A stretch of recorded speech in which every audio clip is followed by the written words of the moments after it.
কাব্যগুণও খুব সুন্দর ত্রিশুক্তে। আগের মন্ত্রে আমরা দেখলাম যে আত্মনিবেদনই সমর্পণই জীবের কল্যাণ। ষষ্ঠ মন্ত্র হচ্ছে অহং রুদ্রায় ধনুরাতনৈ ব্রহ্মদ্বীশে সর্বেয়ন্তবাহু অহং জনায় সমদং কৃণোমি অহং দেবা পৃথিবী আবিবেশ।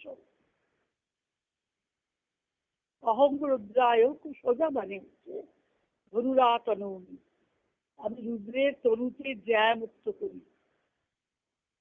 আতনৌমি মানে খুলে দিই, জ্যা মুক্ত করি মানে রুদ্রের ধনুক থেকে জ্যাকে ছেড়ে দিই, বিস্তার করি। মানে কি, রুদ্রের ধনু থেকে ব্যক্ত করি মানে ব্রহ্মদ্বীশে সর্বেয়ন্ত বাহু, যারা ব্রহ্মকে দেশ করে, কেন জ্যাটা বিস্তার করছেন, অর্থাৎ ধনুকে ছিলা পড়িয়ে কেন তীর মারছেন, কিসের জন্য?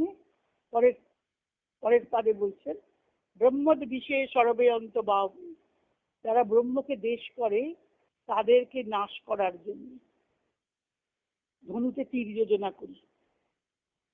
অহং রুদ্রায় ধনুরাতনৌমি ব্রহ্মদ্বীশে সর্বেয়ন্ত বাহু অহং জনায় সমদং কৃণোমি অহং দেবা পৃথিবীর আবিবেশ।